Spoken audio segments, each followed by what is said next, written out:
ଧର୍ମର ପ୍ରକାରଭେଦ। ବିଶ୍ୱାସ ଏବଂ ଅବିଶ୍ୱାସ ହୋଇ ଧର୍ମର ଦୁଇ ପ୍ରକାରଭେଦ ଓ ତାହାର ପାର୍ଥକ୍ୟ ରହିଅଛି। ଧର୍ମର ଏତାଦୃଶ ବା ଏମିତି ଦୁଇ ପ୍ରକାରକୁ ଈଶ୍ୱର ବା ଆଲ୍ଲାହ ବା ଆପଣାଜାତ ଖୋଦଜାତ ଖୋଦା ନିଜେ ମଣିଷ ପାଇଁ କରାଇ ଅଛନ୍ତି ବୋଲି ଦିବ୍ୟ ପବିତ୍ର କୋରାନ ଭିତ୍ତିରେ କୋରାନର ଅନୁବାଦ ପାଠ କରି କୁହାଯାଇପାରିବ। ବିଶ୍ୱାସର ଧର୍ମ କେବଳ ଇସଲାମ, ଅବିଶ୍ୱାସର ଧର୍ମ ଇସଲାମ ଧର୍ମ ବ୍ୟତୀତ ଅନ୍ୟ ସବୁ ଧର୍ମ ଯଥା ହିନ୍ଦୁ, ଖ୍ରୀଷ୍ଟ, ଜୈନ, ବୌଦ୍ଧ, ଶିଖ, ମହିମା। ନାମୋଲ୍ଲେଖିତ ଉପରୋକ୍ତ ଧର୍ମସବୁ ଅବିଶ୍ୱାସର ଧର୍ମ ନାମ ବହନ କରିବାର କାରଣ ହେଲେ ଏମାନେ ଏକେଶ୍ୱର ଆଲ୍ଲାହ ବା ଖୋଦାଙ୍କୁ ମାନନ୍ତି ନାହିଁ। ଖାଲି କଥାରେ କହିଥାନ୍ତି ଏକ ବ୍ରହ୍ମ ଦ୍ୱିତୀୟ ନାସ୍ତି, ଈଶ୍ୱର ଏକ ଏବଂ ଅଦ୍ୱିତୀୟ, ହେଲେ କାର୍ଯ୍ୟରେ ବହୁ ଈଶ୍ୱରବାଦର ପ୍ରଥାକୁ ଚାଲୁ କରିଥିବାରୁ ଏମାନଙ୍କର ଧର୍ମ ଆଲ୍ଲାହଙ୍କ ବିଚାରରେ ସତ୍ୟ ଧର୍ମ ନୁହେଁ। ତାଙ୍କର ପ୍ରଦର୍ଶିତ କରାଯାଇଥିବା ଧର୍ମୀୟ ପଥରେ ଚାଲି ଆଲ୍ଲାହଙ୍କ ଭକ୍ତ ମୁସଲମାନ ନାମ ଓ କାମରେ ସଂସାରରେ ପରିଚିତ ହୋଇନାହାନ୍ତି, ଆଲ୍ଲାହଙ୍କ ଧର୍ମରୁ ବାହାରେ ଅଛନ୍ତି। ସେଥିପାଇଁ ଆଲ୍ଲାହ ଏମାନଙ୍କୁ କାଫିର ବା ଅବିଶ୍ୱାସୀ ଏବଂ ସମକକ୍ଷକାରୀ ମୁଶ୍ରିକର ନାମ ଦେଇଅଛନ୍ତି। କ୍ଷମା କରିବେ ନାହିଁ ବୋଲି କହିଛନ୍ତି। ଏମାନେ ମଲାପରେ ସିଧାସଳଖ ନର୍କଦଣ୍ଡକୁ ଚାଲିଯିବେ। ସିଜ୍ଜିନ୍ ନାମକ ସ୍ଥାନରେ କୟାମତ ପର୍ଯ୍ୟନ୍ତ ରହିବେ। ସିଜ୍ଜିନ୍‌ର ମାନେ ସଜା ପାଇବାକୁ ଥିବା ରୁହ ବା ଆତ୍ମାମାନଙ୍କର ଏକାଠି ରହିବାର ସ୍ଥଳ।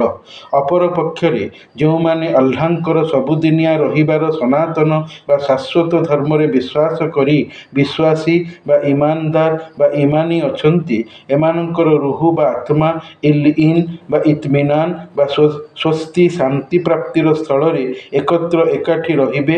ସେହି ସଂସାରର ସବୁ ମଣିଷ ମୃତ୍ୟୁ ପରେ ଏକାଥରକେ ଶରୀର ମନରେ ବଞ୍ଚି ଉଠିବାର ଦିନ କୟାମah ବା କୟାମତ ପର୍ଯ୍ୟନ୍ତ, ସକାଳରୁ ନେଇ ଦିନ ପର୍ଯ୍ୟନ୍ତ ଏବଂ ସନ୍ଧ୍ୟାରୁ ନେଇ ରାତି ପର୍ଯ୍ୟନ୍ତ ବଦଳିବାର ଫରିସ୍ତା ବା ଦେବଦୂତ ବା ଏଞ୍ଜେଲ ଏମାନଙ୍କୁ ସ୍ୱର୍ଗ ନର୍କର ଝଲକ ଦେଖାଇ କହୁଥିବେ, କୟାମତରେ ତୁମର ଏପରି ଅଞ୍ଜାମ ବା ପରିଣାମ ହେବ, କାରଣ ତୁମେ ଆଲ୍ଲାହର ଧର୍ମକୁ ବିଶ୍ୱାସ ରୀତିରେ ଜୀବନରେ ମାନୁଥିଲ ଏବଂ ଅବିଶ୍ୱାସ ରୀତିରେ ମାନୁ ନଥିଲ। ଠକ ଧୋକାବାଜ ଦୁନିଆ ତୁମକୁ ଠକାମିରେ ଧୋକା ଦେଇ ସତ୍ୟ ଧର୍ମଠାରୁ ଦୂରେଇ ରଖିଥିଲା। ବଡ଼ ହେଲା ପରେ ଜ୍ଞାନ ପାଇବାର ନିଜସ୍ୱ ସୁଯୋଗ ଅବସର ଥିଲେ ମଧ୍ୟ ତୁମେମାନେ ତାହାର ସଦ୍‌ବିନିଯୋଗ କରିନଥିଲ। କରାବତ ବାଲେ ବା ନିକଟ ସମ୍ପର୍କୀୟ ବ୍ୟକ୍ତି ଏବଂ ଜାତି ବା ତୁମ ସମାଜ ସମ୍ପ୍ରଦାୟକୁ ଡରୁଥିଲ ତୁମର କାଳେ କ୍ଷତି ହୋଇଯିବାର ଭୟରେ, କିନ୍ତୁ ଆଲ୍ଲାହ ତାଆଲାଙ୍କର ଭୟ ନଥିଲା। ଇସଲାମ ଧର୍ମକୁ ଘୃଣା, କୋରାନକୁ ଭଲ ପାଇ ନଥିଲ। ଭଲ ପାଇଥିଲେ କୋରାନକୁ ପଢ଼ିଥାନ୍ତ, ବାରମ୍ବାର ପଢ଼ିଥାନ୍ତ। କୋରାନ ମଣିଷର ରୁଗ୍ଣ ରୋଗଗ୍ରସ୍ତ ମନ ବା ଆତ୍ମାର କୋରି ସଫା କରି ଦେଉଥିବାର ଆଲ୍ଲାହ ରଚିତ, ପ୍ରବର୍ତ୍ତିତ, ଅବତରିତ ମହମ୍ମଦ ପ୍ରାପ୍ତ ଦିବ୍ୟ ପବିତ୍ର ଗ୍ରନ୍ଥ। ଏହା ଏକ ଆସମାନୀ ସହିଫା ବା ଆକାଶୀ ପୁସ୍ତକ। ଏଥିରେ ଅଛି ମାନବ ରଚିତ ପୁରାଣ, ପ୍ରକୃତରେ ଦିବ୍ୟ ପବିତ୍ର ନୁହେଁ, ଯେହେତୁ ଏଥିରେ ଆଲ୍ଲାହଙ୍କର ସ୍ୱୀକୃତି ବା ରେକମେଣ୍ଡେସନ ବା ଅନୁମତି ନାହିଁ। ଏହା ବି ପ୍ରମାଣସିଦ୍ଧ ନୁହେଁ।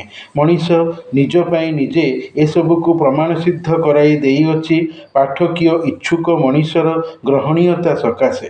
ନହେଲେ ମଣିଷ ପଢ଼ିବ ନାହିଁ, ଭଲ ପାଇ ପାରିବ ନାହିଁ, ଗ୍ରହଣ କରିବ ନାହିଁ। ଆଲ୍ଲାହ ଧମକ ଦେଇ ଏସବୁ ତଥାକଥିତ ପୁରାଣ ସମ୍ବନ୍ଧରେ କହିଛନ୍ତି, ଯେଉଁ ଲୋକେ ଏସବୁକୁ ରଚନା କରି ନିଜ ଜୀବନରେ ଫାଇଦା ଉଠାନ୍ତି ଏବଂ ଲୋକଙ୍କୁ ଭ୍ରାନ୍ତିରେ ପକାନ୍ତି, ଭ୍ରମିତ କରାନ୍ତି, ସେମାନଙ୍କ ଜୀବନ ପରଲୋକ ବା ମୃତ୍ୟୁ ପରବର୍ତ୍ତୀ ଜୀବନରେ ହଇରାଣ ହେବ, ଦହଗଞ୍ଜରେ ପଡ଼ିବ। ଆଉ କୋରାନର ଦିବ୍ୟତା, ତାହାର ସତ୍ୟତା ସମ୍ବନ୍ଧରେ ଦୃଢ଼ୋକ୍ତି ଦେଇ ଆଲ୍ଲାହ କହିଛନ୍ତି, କୋରାନକୁ ପଠାଇଛି ମୁଁ ଆଲ୍ଲାହ, ଆଉ ଏହାର ସୁରକ୍ଷାକର୍ତ୍ତା ମଧ୍ୟ ମୁଁ ଆଲ୍ଲାହ। ମଣିଷ କୋରାନକୁ ବେହୁର୍ମତି ବା ଅସମ୍ମାନ କଲେ ମଧ୍ୟ, ଚିରିଦେଲେ, ଫାଡ଼ିଦେଲେ, ଜଳେଇ ଦେଲେ ମଧ୍ୟ ହାଫିଜମାନଙ୍କର କଣ୍ଠରେ କୋରାନ ମୁଖସ୍ଥ ହୋଇ ଅଛି ଏବଂ ଆଲ୍ଲାହଙ୍କର ଲୋହେ ମହଫୁଜ ସ୍ଥାନରେ କୋରାନ ବର୍ତ୍ତମାନ ବି ସୁରକ୍ଷିତ ଅବସ୍ଥାରେ ଅଛି। ତେଣୁ କାଗଜ ପୃଷ୍ଠାର କୋରାନକୁ ଚିରିଦେଲେ ମଧ୍ୟ ପ୍ରକୃତ କୋରାନକୁ ଲୋକ କୌଣସି କ୍ଷତି କରିପାରିବ ନାହିଁ। ମୁଁ ଆଲ୍ଲାହ ମହମ୍ମଦ ଯଦି କୋରାନ ସମ୍ପର୍କରେ ଗୋଟିଏ କଥା ମିଛ ମନ ଗଢ଼ି ନିଜ ଆଡ଼ୁ କଳ୍ପନା କରି କହିଥାନ୍ତେ, ମୁଁ ସେଇଠି ସାଙ୍ଗେ ସାଙ୍ଗେ ମହମ୍ମଦଙ୍କର ବେକକୁ କାଟି ଦେଇଥାନ୍ତେ। ତୁମେ ମଣିଷମାନେ ତାଙ୍କୁ ସାହାଯ୍ୟ କରିପାରି ନଥାନ୍ତ। ସେ ସେମିତି କହୁଛନ୍ତି ଯେମିତି ତାଙ୍କୁ କହିବାକୁ କୁହାଯାଇଅଛି। ପାଠ ହାକ୍କା ଦେଖନ୍ତୁ। ମୁଁ ଆଲ୍ଲାହ ଯେଉଁ ଯେଉଁ ସ୍ଥାନକୁ ମୋର ବାର୍ତ୍ତା ବା ସନ୍ଦେଶ ବା ପୈଗାମ ଦେଇ ବାର୍ତ୍ତାଧର ପୈଗମ୍ବରମାନଙ୍କୁ ପଠାଇଅଛି, ସେମାନେ ସେତେବେଳେ ଯେଉଁ ଯେଉଁ ଭାଷାରେ କଥାବାର୍ତ୍ତା କରୁଥିଲେ, କଥା ହେଉଥିଲେ, ମୁଁ ଆଲ୍ଲାହ ସେହି ସବୁ ଭାଷାରେ ମୋର ସମ୍ବାଦ ପଠାଇଥିଲି, ଯେହେତୁ ଲୋକେ ମୋତେ ବୁଝିବେ। ବୁଝିଲେ ସିନା ଦେଇ ମାନିବାର ପ୍ରଯତ୍ନ କରିବେ। ଆଉ ମୁଁ ଆଲ୍ଲାହ ସେମାନଙ୍କର ମାନିବାକୁ ଅପେକ୍ଷା କରିବି, ଦେଖିବି ଲୋକେ ମୋତେ ମାନୁଛନ୍ତି ନା ମାନୁନାହାନ୍ତି। କୋରାନ ସତ୍ୟତାକୁ ଧରି ସତ୍ୟତାର ପ୍ରତିଷ୍ଠା ପାଇଁ ପୃଥିବୀକୁ ଅବତରିତ କି ମଣିଷର ମଗଜ ବା ଭେଜା କାଢ଼ିଦେବ। କୋରାନ ମଣିଷ ଇଚ୍ଛାର ଗ୍ରନ୍ଥ ନୁହେଁ କି ମଣିଷ ମନମାନି ମନମୁଖୀ କରିବ ମୋର ଧର୍ମ ସହିତ। ଯେଉଁ ଲୋକ ମୋର ଏକେଶ୍ୱରବାଦର ପ୍ରବର୍ତ୍ତିତ ସନାତନ ବା ସବୁଦିନିଆ ରହିବା ଧର୍ମକୁ ମନରେ ମାନିବ ନାହିଁ, ଧାର୍ମିକ କାର୍ଯ୍ୟରେ ଜୀବନରେ ପାଳିବ ନାହିଁ, ମୋର ପାଖରେ ତାର କୌଣସି କଦର ବା ସମ୍ମାନ ନାହିଁ। ସେଭଳି ଲୋକ ମୋର ନର୍କଦଣ୍ଡ ପାଇ ଜଲିଲ ବା ଅପମାନିତ ହେବ। ମଲା ପରେ ମୋ ଦ୍ୱାରା ପୁଣି ଥରେ ଶରୀର ମନରେ ଜୀବନ ପାଇ ଚିରଦିନ ନର୍କ ଯନ୍ତ୍ରଣା ବା ଅଜାବରେ ମୁବତଲା ହେବ। ମୁବତଲା ମାନେ ପଡ଼ିବା, ପଡ଼ିଯିବା, ଭୋଗିବା, ଯାହାକୁ ବନ୍ଦୀ ହୋଇଯିବା କୁହାଯାଇପାରେ। ଆଲ୍ଲାହ ନିଜେ କୋରାନରେ କହିଛନ୍ତି, ମୁଁ ପ୍ରତିଶୋଧୀ ଯେସାକୁ ତେସାକାରୀ। ମଣିଷକୁ ତାହାରି ବଦଳ ମିଳିବ ଯାହା ସେ କରୁଥିଲା। ମଣିଷ ନିଜେ କ'ଣ କରୁଛି ତାହା ଅଧିକାଂଶତଃ ନିଜେ ଭଲ କରି ଜାଣୁଅଛି। ଜାଣୁ ନଥିଲେ କରନ୍ତା ନାହିଁ। ଅବଶ୍ୟ ସବୁ ଜାଣୁନାହିଁ, ଯେହେତୁ ଅଜଣାର ଚାବି ମୋର ଆଲ୍ଲାହର ହାତରେ ଅଛି। ଆଲ୍ଲାହ ଆକାଶ ଓ ପୃଥିବୀର ସବୁ ଲୁଚା ଜିନିଷକୁ ଜାଣୁଥିବା ସତର୍କୀୟ ସାବଧାନୀ। ଆଉ ଏହା ବି ଜାଣେ ମଣିଷ ଲୁଚାଉଥିବା ଏବଂ କହୁଥିବା ଜିନିଷକୁ। ଆଲ୍ଲାହ ପ୍ରତି ସୂକ୍ଷ୍ମତାକୁ ବି ଜାଣେ, ମଣିଷ ମନରେ ଉପୁଜୁଥିବା ଭାବକୁ ବି ଜାଣେ, ଯାହାକୁ ଆଲ୍ଲାହ ୱସୱସା ବୋଲି କହିଛନ୍ତି। ସମାନତାର ଏକେଶ୍ୱରବାଦ ଆଲ୍ଲାହର ଧର୍ମରୁ ଶୈତାନର ପ୍ରଲୋଭନରେ ପଡ଼ି ବହୁ ଈଶ୍ୱରବାଦର ଧର୍ମର ସୃଷ୍ଟି। ଆଲ୍ଲାହ ହିଁ ଶୈତାନ ବା ଇବ୍ଲିସକୁ ମୋହଲତ ବା ଅବସର ସୁଯୋଗ ଦିଆଇ ଧର୍ମରେ ପ୍ରକାରଭେଦର ସୂତ୍ରପାତ କରାଇଅଛନ୍ତି ବୋଲି କହିଛନ୍ତି କି, ମୁଁ ଯାହାକୁ ଚାହିଁବି ମୋ ଧର୍ମର ପଥ ଦେଖାଇବି, ଯାହାକୁ ଚାହିଁବି ଗୁମରାହ ବା ପଥଭ୍ରାନ୍ତ ପଥହୁଡ଼ା କରାଇବି। ଆଲ୍ଲାହ ଯାହା ଚାହେଁ କରେ। ମୁଁ ଆଲ୍ଲାହ ସବୁ ଜିନିଷର ଦୁଇଟି ଯୋଡ଼ା ତିଆରି ଅଛି। ସେହି ଯୋଡ଼ା ଥିବା ଭିତରୁ ସ୍ୱର୍ଗ ଓ ନର୍କ ଅନ୍ୟତମ। ସୁତରାଂ ସ୍ୱର୍ଗକୁ ଯିବା ପାଇଁ ବିଶ୍ୱାସୀମାନେ ଆଉ ନର୍କକୁ ଯିବା ପାଇଁ ଅବିଶ୍ୱାସୀମାନେ ରହିବେ। ଶୈତାନକୁ ଯଦି ଆଲ୍ଲାହ ଅଗ୍ନିଜାତରୁ ତିଆରି କରି ନଥାନ୍ତେ, ତାକୁ ଆଦମକୁ ମୁଣ୍ଡିଆ ମାରିବାରେ ଅମାନିଆ କରି ନଥାନ୍ତେ ଏବଂ ମଣିଷକୁ ଗୁମରାହ କରାଇବାର ଜରିଆ କରି ନଥାନ୍ତେ, ମଣିଷର ଜୀବନକୁ ପରୀକ୍ଷାରେ ପକାନ୍ତେ ନାହିଁ, ତେବେ ଧର୍ମରେ ପ୍ରକାରଭେଦର ଚିନ୍ତାଧାରା ରହି ନଥାନ୍ତା। ଧର୍ମ ହୋଇଥାନ୍ତା ଗୋଟିଏ। ଓଡ଼ିଆରେ କଥାଟିଏ ଅଛି, ସର୍ବେ ହୋଇବେ ଏକାକାର, ନଥିବ ଭେଦର ବିଚାର। ତେବେ ଏମିତି ହୋଇଥିଲେ ଆଲ୍ଲାହଙ୍କର କରିବାରେ ବିବିଧତା ଜନିତ ବୈଚିତ୍ର୍ୟ ନଥାନ୍ତା। ଯେଉଁଠି ବୈଚିତ୍ର୍ୟ ବା ପିକୁଲିଆରିଟି ନାହିଁ, ସେଠାରେ ମଜା ବି ନାହିଁ। ଖଟା ମିଠାର ଅଲଗା ସ୍ୱାଦ ହିଁ ବୈଚିତ୍ର୍ୟ। ଆଲ୍ଲାହ ସର୍ବଜ୍ଞ ବା ସବଜାନ୍ତା ଥିବାରୁ ମଣିଷକୁ ବିଶ୍ୱାସ ଏବଂ ଅବିଶ୍ୱାସ ମଧ୍ୟରେ କର ନାହିଁର ଗୋଲକ ଧନ୍ଦା ବା ପଜଲରେ ପକାଇଛନ୍ତି। ମଣିଷକୁ ବଡ଼ ଅସହାୟ କରି ସୃଷ୍ଟି କରିଛନ୍ତି। ମଣିଷ ଯେତେ ସହାୟ ବା ଆତ୍ମକ୍ଷମ ହେଉ, ତଥାପି ସେ ଶେଷରେ ଅସହାୟ ବା ବେବସ୍ ହିଁ ହୋଇଥାଏ। କାରଣ ମଣିଷ ଆଗାମୀ ବା ଭବିଷ୍ୟତକୁ ଜାଣେ ନା କି ଏହା ମଣିଷ ବା ତାର ଜୀବନରେ କ'ଣ ଆଣିବ, ତାର ଜୀବନର ଗତି କେମିତି, କେଉଁ ଆଡ଼କୁ ଦିଗକୁ ଯିବ। ଏଥିପାଇଁ ମଣିଷ ଅସହାୟ ବା ବେବସ୍। ବେବସ୍ ନହେଲେ ମଣିଷ ଭଗବାନ ଆଲ୍ଲାହଙ୍କୁ ମାନିବ ନାହିଁ। ଗର୍ବୀ, ଉଦ୍ଧତ, ସ୍ୱେଚ୍ଛାଚାରୀ, ମନମୁଖୀ ହୋଇଯିବ, ଯାହାକୁ ଖୋଦା ଜମାରୁ ପସନ୍ଦ କରନ୍ତି ନାହିଁ। ଖୋଦା କହିଛନ୍ତି, ଯିଏ ମୋର ନୁହେଁ ମୁଁ ତାହାର ନୁହେଁ। ମଣିଷ ଜାଗ୍ରତ ବା ଜିତି ଦୁନିଆରେ ଯାହା ପାଇଲା, ସେଥିରୁ ଯେ ମଣିଷ ଭଲ, ଏହା ଆଦୌ ନୁହେଁ। ମଣିଷ ନିଜକୁ କଦାପି ଭଲ ବୋଲି ନ କହୁ। ମଣିଷ ନିଜେ କେତେ ଭଲ, ତାହା ମୁଁ ଆଲ୍ଲାହ ଜାଣେ। ମୋ ପାଖକୁ ମରିକି ଆସିଲେ ମୁଁ ମଣିଷକୁ ଜଣାଇଦେବି ସେ କେତେ କେତେ ଭଲ ଅବା କେତେ ମନ୍ଦ। ଅଗତ୍ୟା ମଣିଷ ନିଜର ବଡ଼େଇ କରୁନା। ମୁଁ ମଣିଷର ବଡ଼ପଣକୁ ଗୋଟିଏ ମୁହୂର୍ତ୍ତରେ ଖର୍ବ ବା ଚୂନା କରିଦେବି। ତେଣୁକରି ହେ ମଣିଷ, ମୋତେ ସର୍ବଦା ସବୁବେଳେ ପ୍ରତିଟି ମୁହୂର୍ତ୍ତରେ ଡରୁଥାଅ। ଯିଏ ଡରେ ଓ ପୁଣ୍ୟ କରେ ତଥା ଧୈର୍ଯ୍ୟ ଧରେ, ମୁଁ ଅଲ୍ଲାହ ତାର ସାଥିରେ ଥାଏ। ହେ ମଣିଷ, ଅବିଶ୍ୱାସର ଧର୍ମକୁ ମୁଁ ଅଲ୍ଲାହ ଶୈତାନ ବା ଇବ୍ଲିସ୍ ଜରିଆରେ ବିଶ୍ୱାସ ଧର୍ମଠାରୁ ଭେଦ ବା ଅଲଗା କରିଛି। ଏହାର ମାନେ ନୁହେଁ କି ତୁ ବୁଦ୍ଧିଆ, ବିବେକୀ, ଚିନ୍ତାଶୀଳ, ଶିକ୍ଷିତ ଥାଇକି ବି ମୋର ଶୈତାନ ଜରିଆରେ ଦେଖାଇଥିବା ଅବିଶ୍ୱାସର କୁଫୁର ଧର୍ମକୁ ବଂଶ ପ୍ରଥାର ମନୁଷ୍ୟ ପ୍ରରୋଚନାରେ ପଡ଼ି ଗ୍ରହଣ କରି ଜୀବନରେ ଅଯଥା ଦୁର୍ଗତି ବା ଖରାପ ଗତିକୁ ଆଣେନା। ଖସାରା ବା କ୍ଷତିକାରୀ ହୋଇଯିବୁ। ପୈଗମ୍ବର ପଠାଇଛି, ପୁସ୍ତକ ଦେଇଅଛି, ନୀତି ଆଦର୍ଶ ଗ୍ରହଣୀୟତାର ବାଟ ଦେଖାଇଅଛି। ସେଇଥିରେ ଚାଲିଲେ ଜୀବନରେ ଫଲାହ ପାଇବୁ, ବିଜୟୀ ବା ସଫଳ ହେବୁ। ନାଦାନ ବା ଅଜ୍ଞ ମୂଢ଼ ହୁଅନା। ମନ ଭୁଲାଇବା କଥାରେ ପଡ଼ନା। ମୋତେ ମନେ ପକା, ଧ୍ୟାନ ଧାରଣାରେ ଆଣ।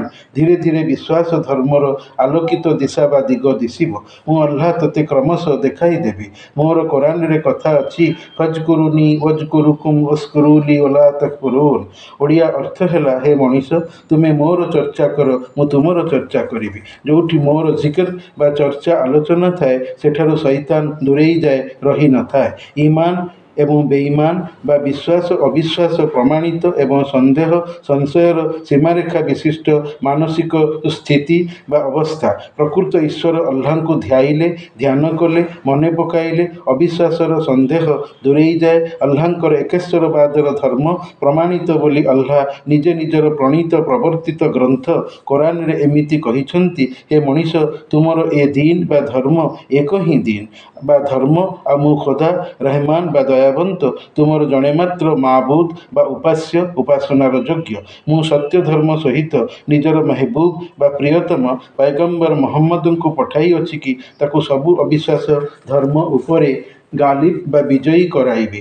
ଯାହାକୁ କାଫିର ବା ଅବିଶ୍ୱାସୀ, ନାସ୍ତିକ ବା ନାହିଁ ଈଶ୍ୱରବାଦୀ ଖରାପ ଭାବୁ, କିଛି ପରବାଏ ନାହିଁ। ମୋର ସେଥିପ୍ରତି ଖାତିର ନାହିଁ। ଅଲ୍ଲାହ ଗାଲିବ ହୈ, ବଦଲା ଲେନେ ୱାଲା, ଅର୍ଥାତ୍ ଅଲ୍ଲାହ ପ୍ରତିଶୋଧ ନେବାରେ ଏକାନ୍ତ ବିଜୟୀ। ଗର୍ବ ପ୍ରକାଶ କେବଳ ମୋର, ଯେହେତୁ ମୁଁ ଅଲ୍ଲାହ ସବୁଠୁ ବଢ଼ିଆ ଭଲ ନିର୍ମାତା। ମୋ ଭଳି ମଣିଷ ନିର୍ମାତା ହୋଇପାରିବ ନାହିଁ ବୋଲି ଏହା ପରୋକ୍ଷରେ ସ୍ପଷ୍ଟ ଜଣା ପଡ଼ିଯାଉଅଛି। ଅଲ୍ଲାହଙ୍କର ବଢ଼ିଆ ନିର୍ମାତାର ଉଦାହରଣ ଦେଇ ଅଲ୍ଲାହ କୋରାନର 27 ପାରା ବା ଭାଗର ୱାକିଆ ପାଠରେ କହିଛନ୍ତି, ହେ ମଣିଷ, ତୁମେ ଯେଉଁ ବୀର୍ଯ୍ୟ ନାରୀ ଦେହରେ ପକାଉଅଛ, କ'ଣ ସେଥିରୁ ତୁମେ ମଣିଷ ନିର୍ମାଣ କରୁଛ? ନା ମୁଁ ଅଲ୍ଲାହ କରୁଛି? ଫେର ମୋ ପ୍ରତି କୃତଜ୍ଞ ସନ୍ତୁଷ୍ଟ ହେଉନାହଁ କାହିଁକି? ପୁଣି ତୁମେ ଯେଉଁ ଗଛକୁ କାଟି ନିଆଁ ଜାଳୁଛ, କ'ଣ ତୁମେ ସେହି ଗଛକୁ ମାଟିରୁ ଉତ୍ପନ୍ନ କରୁଛ? ନା ମୁଁ ଅଲ୍ଲାହ କରୁଛି? ସେହି ନିଆଁ ନର୍କର ସ୍ମରଣ ବା ମନେ ପକାଇବା। ଫେର ମୋ ପ୍ରତି ଚିନ୍ତିତ ହେଉନାହଁ କାହିଁକି? ପୁନଶ୍ଚ ତୁମେ ଯେଉଁ ପାଣି ପିଉଛ, ତାହାକୁ ମୁଁ ଅଲ୍ଲାହ ଚାହିଁଲେ ଖାରି ବା ଖର ଜଳରେ ପରିଣତ କରିଦେଇପାରେ ଯେ, ଆଉ ଭୂମିର ଏତେ ତଳକୁ ନେଇଯିବି ଯେ ତୁମେ ଖୋଳିଲେ ମଧ୍ୟ ପାଇବ ନାହିଁ। ତଥାପି ମୋତେ ବିଶ୍ୱାସ କରୁନାହଁ। ସେହି ୱାକିଆ ପାଠରେ ଧର୍ମୀୟ ପ୍ରକାରଭେଦରେ ନିହିତ ବିଶ୍ୱାସ ଅବିଶ୍ୱାସ ଧର୍ମଗ୍ରହଣର ମାନବୀୟ ପରିଣତି କେମିତି ହେବ, ତାହାର ଭବିଷ୍ୟତବାଣୀ ଅଲ୍ଲାହ ଆହ୍ୱାନ ବା ଚ୍ୟାଲେଞ୍ଜ ଦେଇ କହିଛନ୍ତି, ଯାହାର ଓଡ଼ିଆ ଅନୁବାଦକୁ ଉଲ୍ଲେଖ କରାଯାଉଅଛି।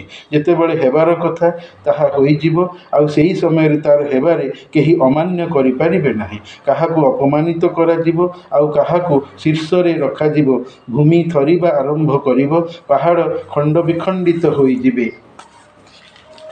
ଚୂର୍ଣ୍ଣ ବିଚୂର୍ଣ୍ଣ ହୋଇଯିବେ, ଯେମିତି ଉତ୍ତପ୍ତ ଖରାର ଧୂମାଳ ପରି ବ୍ୟାପିଯିବେ। ମନୁଷ୍ୟ, ତୁମେ 3 ଦଳରେ ବିଭକ୍ତ ହେବ, ଜଣେ ବାମପଟର, ଜଣେ ଡାହାଣ ପଟର, ଆଉ ଦଳେ ସବାରିର। ବାମପଟର ଲୋକ ଦଳ ନର୍କଗାମୀର, ଡାହାଣ ପଟ ଦଳର ସ୍ୱର୍ଗଗାମୀର। ଡାହାଣ ପଟ ଦଳ ଖୋଦାର ନିକଟତର ଆତ୍ମୀୟ। ସେମାନେ ଶାନ୍ତିର ସ୍ୱର୍ଗ ଉଦ୍ୟାନରେ ରହିବେ, ଲଗାଲଗି ସଜ୍ଜିତ ଖଟରେ ବସିବେ, ତକିଆରେ ଭରା ଦେଇ ସାମ୍ନାସାମ୍ନି ହୋଇ। ଏମାନଙ୍କ ଚାରିପାଖେ ସୁନ୍ଦର ସୁନ୍ଦର ଯୁବକେ ହାତରେ ସରବତ ଧରି ସର୍ବଦା ଘୁରୁଥିବେ, ମଦ ବି ଧରିଥିବେ, ଯେଉଁ ମଦରେ ମୁଣ୍ଡ ବିନ୍ଧିବ ନାହିଁ, ନା ନିଶା ଆସିବ ନାହିଁ, ଚେତାରେ ପରିବର୍ତ୍ତନ ନଥିବ। ଯାହା ଫଳ ଚାହିଁବେ ସାଙ୍ଗେ ସାଙ୍ଗେ ପାଇବେ। ପକ୍ଷୀର ମାଂସ, ବଡ଼ ବଡ଼ ଆଖିବାଲା ପରି, ସତେକି ଲୁଚାଇ ରହିଥିବା ମୋତି ସେମାନଙ୍କ କର୍ମର ପ୍ରତିଦାନ। ସେହି ସ୍ୱର୍ଗରେ କିଛି ବୃଥା କଥା ଶୁଣିବେ ନାହିଁ, ନତୁବା ପାପ କାମ। କେବଳ ଶାନ୍ତି ଶାନ୍ତି କୁହାଯାଉଥିବ। ଏଇ ଡାହାଣ ପଟର ପୁଣ୍ୟବାନ ଲୋକେ ଫଳ ବଗିଚାରେ ଥିବେ। ସେହି ଫଳ ଭିତରେ ବରକୋଳି, କଦଳୀ, ସଦା ଛାୟାଶ୍ରିତତା, ନିତ୍ୟ ପ୍ରବହମାନ ଝରଣା, ସବୁକିଛି ଅସରନ୍ତି ଏବଂ ପ୍ରତିବନ୍ଧକହୀନ। ସ୍ୱର୍ଗରେ ମୁଁ ଅଲ୍ଲାହ ପରୀମାନଙ୍କ ସହିତ ସ୍ୱର୍ଗବାସୀଙ୍କୁ ବିବାହ କରାଇବି, ଯେଉଁମାନେ କି ଯୁବତୀ ଥାଇ ସଦା ସେଇ ଗୋଟିଏ ବୟସରେ ରହିଥିବେ, ସ୍ୱାମୀ ଅନୁଗତ ଥିବେ, ପ୍ରେମାସ୍ପଦା, ପ୍ରେମଦାତ୍ରୀ, ସ୍ୱାମୀଙ୍କୁ ସର୍ବଦା ପ୍ରେମ ଦେଉଥିବେ। ନର୍କଗାମୀ ବାମପଟର ଲୋକେ ଉତ୍ତପ୍ତ ଗରମ ପବନ ଏବଂ ଫୁଟନ୍ତା ପାଣି ମଧ୍ୟରେ ରହିବେ, ଜଳନ୍ତା ନିଆଁ ଧୂଆଁ ମଧ୍ୟରେ ରହିବେ, ଯାହା ନା ଥଣ୍ଡା ହେବ ନତୁବା ସେମାନଙ୍କୁ ଆରାମ ଦେବ। ଏଥିପୂର୍ବରୁ ଏଭଳି ଲୋକମାନେ ବହୁତ କିଛି ଉନ୍ନତ ପ୍ରଦାନରେ ଥିଲେ, ଆଉ ସେହି ବଡ଼ ଜଘନ୍ୟ ଅପରାଧ କରୁଥିଲେ, ଜିଦ୍ଦିରେ ଅଟଳ ଥିଲେ, ଏହା କହିକି ଯେ ଯେବେ ଆମେ ମରିଯିବୁ ଆଉ ହାଡ଼ ମାଟିରେ ପରିଣତ ହୋଇଯିବୁ, ସତେ କ'ଣ ନିଶ୍ଚୟ ପୁନର୍ଜୀବିତ ରେଜୁରେକ୍ସନ୍ ବା ପୁନରୁତ୍ଥାନ ରୀତିରେ ପୁଣି ବଞ୍ଚି ଉଠିବୁ ଏବଂ ଆମର ବାପା, ଦାଦା, ପୂର୍ବଜ ଓ ପୂର୍ବପୁରୁଷମାନେ, ଅତୀତର ସମସ୍ତ ମାନବ ବଂଶଧରମାନେ କ'ଣ ବଞ୍ଚି ଉଠିବେ? ହଁ ହଁ, ଅବଶ୍ୟ ସବୁ ଆଗର ପଛର ମାନବ ସମ୍ପ୍ରଦାୟ ଏକ ନିର୍ଦ୍ଦିଷ୍ଟ ନିରୂପିତ ମିଆଦ ଥିବା ଦିନରେ ଉଠିବେ। ହେ ତୁମେ ପଥହୁଡ଼ା ମିଥ୍ୟାବାଦୀ ଲୋକମାନେ, ତୁମେମାନେ ନିଶ୍ଚୟ ଥୁହର ନାମକ କଣ୍ଟା ଗଛକୁ ଖାଦ୍ୟ ରୂପେ ଖାଇବ, ଗରମ ଫୁଟନ୍ତା ପାଣି ପିଇବ, ସେଇଥିରେ ପେଟ ଭରିବ। ସେଇ ଫୁଟନ୍ତା ଡାଉ ଡାଉ ଗରମ ପାଣିକୁ ଏଭଳି ପିଇବ ଯେମିତି ଶକ୍ତ ଶୋଷିଲା ଓଟମାନେ ପିଇଥାନ୍ତି। ବିଚାର ଦିନ କୟାମତରେ ଏହା ହିଁ ତୁମର ଆତିଥ୍ୟ। ଆମେ ଅଲ୍ଲାହ ହିଁ ତୁମକୁ ଜନ୍ମ ଦେଇଅଛୁ, ତେଣୁ ତୁମେ କାହିଁକି ଏହାକୁ ସତ ମାନୁନାହଁ? ଭଲା ଦେଖ ତ, ଯେଉଁ ମନି ବା ବୀର୍ଯ୍ୟ ପକାଉଅଛ, କ'ଣ ତୁମେ ସେଥିରୁ ମଣିଷ ତିଆରି କରୁଛ? ନା ମୁଁ ଅଲ୍ଲାହ କରୁଅଛି? ଆମ୍ଭେ ଅଲ୍ଲାହ ତୁମର ମରିବାକୁ ନିରୂପିତ କରୁଛୁ ଏବଂ ଆମ୍ଭେ ଏଥିରୁ ହାରୁନା। ତୁମ ଭଳି ଆହୁରି ଅନେକ ମନୁଷ୍ୟଙ୍କୁ ତୁମ ବଦଳରେ ନେଇ ଆସିପାରୁ ଏବଂ ତୁମ ମୁହଁକୁ ଏମିତି ବିକୃତ କରିଦେବୁ କି ଯେ ଯାହାର ଖବର ତୁମଠାରେ ନାହିଁ। ତୁମେ ଜାଣିଛ ମା ପେଟରେ ତୁମର ପ୍ରଥମ ଉଠିବା, ପୁଣି କାହିଁ ପାଇଁ ଭାବୁନ? ଭଲା ଦେଖ ତ, ଯେଉଁ ମଞ୍ଜି ପୋତୁଛ, କ'ଣ ତୁମେ ସେଥିର ଚାଷ ଜମି କରୁଛ, ନତୁବା ଆମେ ତିଆରି କରୁଛୁ? ଆମେ ଚାହିଁଲେ ତାକୁ ଉଜୁଡ଼ା କ୍ଷେତ ଫଳହୀନ ଶସ୍ୟହୀନ କରିଦେଇପାରୁ, ଆଉ ତୁମେ ହାଁ କରି ରହିଯିବ, କହିବ ମୋ ଉପରେ ଦୁର୍ଗତି ପଡ଼ିଲା, ହାୟ ହତଭାଗ୍ୟ ମୁଁ। ମୋତେ ବତାଅ ତ ଭଲା, ସେଇ ପାଣି ଯାହାକୁ ତୁମେ ପିଉଛ, କ'ଣ ତୁମେ ତାକୁ ମେଘରୁ ଓହ୍ଲାଅ, ନା ଆମ୍ଭେ ଅଛୁ ଅବତରଣକାରୀ? ମୁଁ ଅଲ୍ଲାହ ଯଦି ଚାହିଁବି ତ ସେଇ ପାଣି ଖାରି କରି ଦେଇପାରେ, ପୁଣି କାହିଁକି ମୋ ପ୍ରତି କୃତଜ୍ଞ ହେଉନ? ମୋତେ ଭଲା ବତାଅ ତ, ସେଇ ନିଆଁ ଯାହାକୁ ତୁମେ ଜାଳୁଛ, କ'ଣ ତୁମେ ତା'ର ଗଛ ଜାତ କରୁଛ, ନା ମୁଁ ଅଲ୍ଲାହ କରୁଛି? ଆମେ ଅଲ୍ଲାହ ସେ ନିଆଁକୁ ନର୍କର ସ୍ମରଣ କରିଛୁ, ଆଉ ଜଙ୍ଗଲରେ ମୁସାଫିର ବା ଯାତ୍ରୀଙ୍କର ଲାଭର। ଅତଏବ ହେ ମୋ ପ୍ରିୟତମ ମହମ୍ମଦ, ତୁମେ ଅଲ୍ଲାହର ପବିତ୍ରତାକୁ କୁହ, ନିଜର ସବୁଠୁ ଶ୍ରେଷ୍ଠତମ ଅଜମତବାଲା ପ୍ରଭୁର ନାମକୁ ଜପ। ମୁଁ ଅଲ୍ଲାହ ସେଠିକାର ରାଣ ଖାଉଅଛି ଯେଉଁଠି ତାରାମାନେ ବୁଡ଼ିଯାଆନ୍ତି। ତୁମେ ମଣିଷ ଏହାକୁ ବଡ଼ ରାଣ ଭାବିପାର, ଅବଶ୍ୟ ଏହା ମାନବୀୟ କୋରାନ ଅଛି ସୁରକ୍ଷିତର ଅଟଳତା ମଧ୍ୟରେ, ଯାହାକୁ ସାରା ଜଗତର ପ୍ରଭୁ ଓହ୍ଲାଇଅଛନ୍ତି। ଏହାକୁ ସଠିକ୍ ଉଜୁ କରି ଛୁଅଁ, ଉଜୁ ନ କରି ଛୁଅଁ ନା। କ'ଣ ତୁମେ ମୋର ଏହି କଥାକୁ ସହଜ ମଣି ଅବଜ୍ଞା କରୁଛ କି ମିଛ ଭାବୁଛ କି? ଜାଣିପାରୁନ ମଲା ଲୋକର ଜୀବନ ତା'ର ଗଳା ପାଖରେ ଆସି ପହଞ୍ଚିବାଟାକୁ, ଆଉ ତୁମେ ସେତେବେଳେ ତାକୁ ଦେଖୁଥାଅ। ମୁଁ ଅଲ୍ଲାହ ସେ ମଲା ଲୋକର ତୁମଠାରୁ ବି ଅତି ନିକଟତର ହୋଇଥାଏ। ହଁ, ତୁମେ କିନ୍ତୁ ଜାଣ ନା, ଦେଖିପାର ନା। ଯଦି ତୁମେ ସତ ଅଛ, ତେବେ ଏଇ କଥା ଫେରେଇ ନିଅ କି ତୁମକୁ ବଦଳ ମିଳିବ ନାହିଁ କଥାକୁ। ଯଦି ମରିବାକୁ ଯାଉଥିବା ଲୋକଟି ମୋର ବିଶ୍ୱାସ ଧର୍ମର ଅନ୍ତର୍ଭୁକ୍ତ ଥାଏ, ତେବେ ସେ ନିହାତି ନିକଟତର ହୋଇ ମୋଠାରେ ଅଛି, ଶାନ୍ତି ପାଇ ଦଣ୍ଡ ମୁକ୍ତିରୁ ସ୍ୱର୍ଗ ଉଦ୍ୟାନରେ ରହିବ। ଯଦି ସେ ଡାହାଣ ପଟଧାରୀ ହୋଇଥାଏ ତ, ଆଉ ଯଦି ମିଥ୍ୟାବାଦୀ ପଥଭ୍ରାନ୍ତି ଥାଏ, ତେବେ ତା'ର ଆତିଥ୍ୟ ଫୁଟନ୍ତା ପାଣି ଆଉ କୁହୁଳୁଥିବା ଜଳୁଥିବା ନିଆଁ। ଏହିସବୁ କଥା ମୋର ମଣିଷ ପାଇଁ ଅତି ଉଚ୍ଚକୋଟୀର ବିଶ୍ୱାସଯୋଗ୍ୟର। ଅତଏବ ହେ ମୋର ପ୍ରିୟତମ, ତୁମେ ତୁମର ସର୍ବୋଚ୍ଚ ଶୀର୍ଷସ୍ଥିତିର ପ୍ରଭୁର ପାବିତ୍ରତାକୁ ବର୍ଣ୍ଣୁଥାଅ। ଈଶ୍ୱରୀୟ ଧର୍ମର ପ୍ରକାରଭେଦର ନିଜ ରୂପଟି କିପରି ବେଶ୍ ସୁସ୍ପଷ୍ଟ ଜଣାପଡ଼ିଗଲା ପରେ ଏବେ ମଣିଷର କାମ ହେଉଅଛି ଅବିଶ୍ୱାସର ଗୃହୀତ ଧର୍ମ ଧର୍ମକୁ ପରିତ୍ୟାଗ କରି ବିଶ୍ୱାସର ଗ୍ରହଣ ଭିତରକୁ ମୃତ୍ୟୁ ପୂର୍ବରୁ ଆସିଯିବା ଉଚିତ। ଶୁଭସ୍ୟ ଶୀଘ୍ରଂ, ଶୁଭ କଥାରେ ବିଳମ୍ବ ନାହିଁ। ଯେହେତୁ ମୃତ୍ୟୁର ଗତିବିଧିକୁ ମଣିଷ ଜାଣେନା, ସୁଧାର ମୃତ୍ୟୁ ପୂର୍ବରୁ ମୃତ୍ୟୁ ପରେ ନଥାଏ। କେବଳ ପରୀକ୍ଷା ପାଇଁ ଯାହା ଆଲ୍ଲାହ ନିଜ ଧର୍ମର ପ୍ରକାରଭେଦ ଜନିତ ଦୁଇ ରାସ୍ତା ପୈଗମ୍ବର ଜରିଆରେ, ଶୈତାନ ଜରିଆରେ ମଣିଷକୁ ଦେଖାଇ ଦେଇ ଅଛନ୍ତି, ଆଉ ସିଦ୍ଧାନ୍ତକୁ ମଣିଷ ହାତରେ ତାର ଇଚ୍ଛାରେ ଛାଡ଼ିଦେଇ ମଣିଷ ମୃତ୍ୟୁ ପର୍ଯ୍ୟନ୍ତ ପ୍ରତୀକ୍ଷାରେ ଅଛନ୍ତି କି ମଣିଷ କାହାକୁ ନିର୍ବାଚିତ ମନୋନୀତ କରୁଅଛି। ଆଲ୍ଲାହଙ୍କର ଏପରି କରିବାର ଉଦ୍ଦେଶ୍ୟ ହେଲା ଦୋଷ ସେ ନିଜେ ଯେମିତି ନ ନିଅନ୍ତି, କାରଣ ସେ ସର୍ବୋପରି ସଂସାରର ସବୁଠାରୁ ଊର୍ଦ୍ଧ୍ୱରେ। ମଣିଷ ଗହଣରେ ସର୍ବ ଉପସ୍ଥିତବାନ ରୀତି ଓମ୍ନି ପ୍ରେଜେଣ୍ଟ ଭିତ୍ତିରେ ଥାଇକି ବି ରହି ନଥାନ୍ତି, ଯାହାକି ଆଲ୍ଲାହ ବା ଖୋଦାଙ୍କର ସ୍ୱତନ୍ତ୍ରତାକୁ ପଳେ ପଳେ ପ୍ରତି କ୍ଷେତ୍ରରେ ମଣିଷକୁ ଘୃଣା ତଥା ଭଲ ପାଇବାରେ ପରିଦୃଷ୍ଟ ହୋଇଅଛି ବୋଲି ମଣିଷକୁ ବୁଝିବାକୁ ହେବ। ରଚନା କାଳ ଶେଷ 31/1/2025।